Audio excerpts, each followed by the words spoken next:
chance at survival.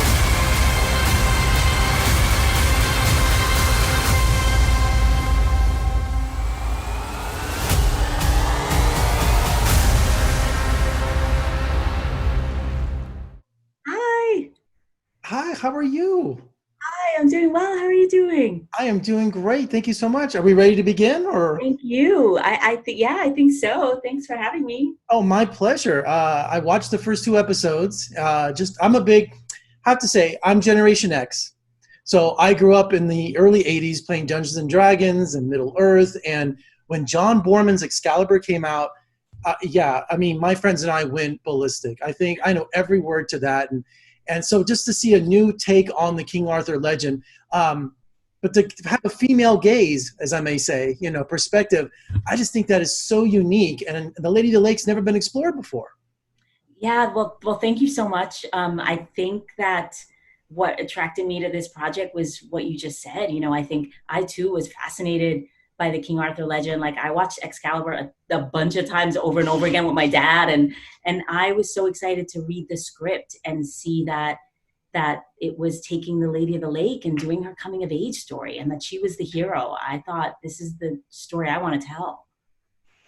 But how does someone go from doing soap operas, to a fantasy, heavy duty fantasy? You know what? It's so interesting because I was a theater director before I did daytime, and then I went from daytime to primetime. And I'm so grateful for all of the work that I've done in all of these stages, because for me, it informs the work always. I like, for example, daytime, we do so much material. We shoot so much in a day that it forces you to really plan and prep and know where to spend your time. And on a show like Cursed, which was huge, which we had these, big epic scenes, I can plan and prep like nobody. And I think it's because I come from, a good discipline where as a director, you have to do that. And so I think that, building a world in a fantasy world is an amazing challenge, and one that I was completely ready to jump into. And Merlin, what a great character in this series. He's a heavy drinker. He almost comes off as Turkish in appearance, yeah, doesn't he? And Gustav Skarsgård, perfect casting. Did he do something in his audition to impress you? I am such a fan of Gustav's work that you never know in audition process and a casting process. You hope that the that it's going to translate. You hope that that actor is going to bring it. And I can't imagine anyone else playing Merlin. He is Merlin, and everybody would say it, like all the physicality, everything that he brought to the character, like he just completely embodied that character and made it his own. Like he brought so much to it that all the time he'd be like, who else could be Merlin? It's got to be Gustav. He's the best. And were there many discussions about how medieval to go with this series? Because there's medieval like Game of Thrones or Excalibur, and then there's Hollywood medieval where everyone's teeth are nice and nice clothes. So where was the balance on how medieval to go with this series? Yeah, we had many of those discussions, and prep is like the time to do that, because you are collaborating with all your department heads, and you're throwing out ideas. And we really wanted it to feel organic to the world that we were building. So we wanted it to feel a little grimy, a little dirty, a little messy, everything coming from nature. For us, it wasn't necessarily like the level of dirt, but it was that it didn't want to feel pristine. That's for sure. It wanted to have like kind of a messy quality is how I can describe it, because nature is that way. Nature is not clean or clear cut. And for us, all the conversations we had about the visual tone and about color palette always came from the idea of exploring nature. And one of the revelations in this series is, who knew King Arthur was such a good singer? Who knew? I mean, See? I thought he was played a decent tune in the pub, right? What I I thought. bet that actor, he didn't consider like, I got to sing in this show too. Oh man, so Devon Terrell, who plays Arthur, I cannot express the love I have for him. I mean, across the board, I feel like that we just all of our cast members so talented and really great people, like the people that you want to be around. And Devin, we'd have these conversations about singing and about all the things that he had to do. And yeah, he did great. And I think an expression that I'm going to use from now on for at least the rest of the year is piss off half-wit. I just thought when Squirrel said that, right away, I thought that is a great expression. I hope Squirrel sticks around. I'm only a few episodes in, but I hope he sticks around. He's really fun. You gotta watch. Yeah, definitely. I mean, that Billy Jenkins, another casting like gem. Great. And when Nimue returns home and her village is under attack in the season opener, you have that single shot. And tell me about the details in capturing that. I mean, that must have been a lot of rehearsal for that. A lot of rehearsal, a lot of planning, a lot of people that, thank goodness, came around and to it and said, yes, let's do it. Mainly, Catherine, because there was no stunt double. She had to do it all. And our Steadicam operator, who had to go through the sand and do it over and over and over again. And all the people, I mean, it was an epic undertaking.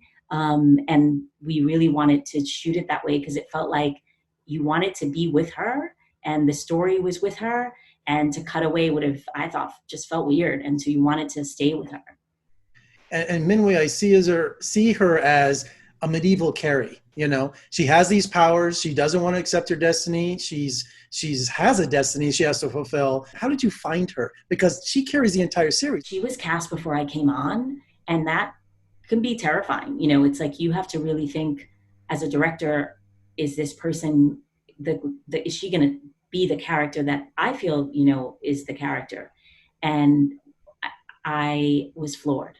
I was a fan of her work. I'd seen 13 Reasons Why. I thought she did such a beautiful job with such an incredibly, difficult character. She had such lovely work.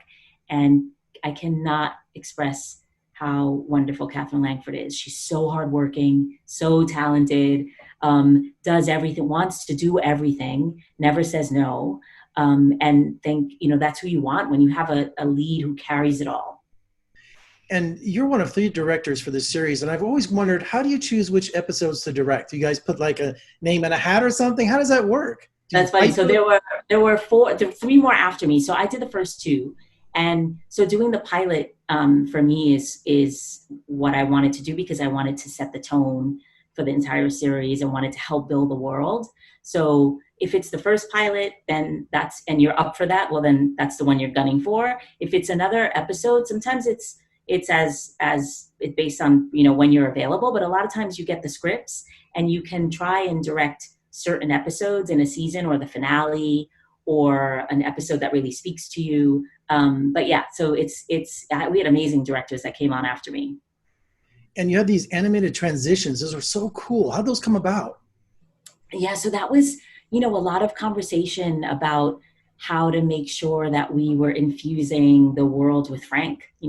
We wanted to pay our homage to Frank Miller and as fans and of his work, and he's our creator, and having all these conversations, wanting to make sure that we had his aesthetic and his work woven throughout. And those transitions came about with conversations about that. Like, what should we do here? Is there something that we're not thinking about? Should we try this? And once we started to play around with that, we loved it. So Tom Wheeler and Frank Miller, were they the kind that were always on the set, or did they only show up every now and then, or how active were they during the pilot? Yeah, they were really involved. They were like, I miss them because they're such great collaborators. And, that's what you want when you're working. You want to work with people that similar sensibility, that are supporting you, right? Or helping you to do your job. And I'm helping them to do their jobs. And so in Tom and Frank, I had that. And yeah, they were very, very involved. And some of the fantasy creatures you had in the show, was it practical makeup or was it mostly CG? But does it look like it was the real thing, a return to it? Erica is our head of our hair and makeup. And she is so smart and creative. And again, this conversation of everything coming from nature, magic coming from nature, she was really instrumental in doing all this research to find these like natural afflictions for people and how that could present in horns and, and skin conditions. And we wanted it to feel like it was coming from nature. And a lot of that is practical. And speaking of nature, vivid nature is captured in this show. It's just stunning vistas and settings. It's almost like it's a character itself in the show. Yeah, I'm so glad you said that. That's what we were hoping. When you read a script, you want to take the clues from the script. And there was so much of that written into it that it really wanted to feel organic. You wanted Nimwe's home and where she's from to feel as magical as the people that inhabit it. You wanted all the different locations to really tell the story. And so we wanted nature to really stand out in that way, magic to feel like it came from the trees or came from the wind. And so it was a real conscious effort to keep nature in the forefront of the storytelling. Well, I'm only 2 episodes in, but I have a feeling, I need a lot more to understand what's going on. There's a lot to unpack in Cursed. But thank you so much for talking to me today. What an incredible series. And when you have a chance, come visit us in Las Vegas. We'd love to have you. Oh, thank you so much. That'd be really fun. Appreciate it. Thank you.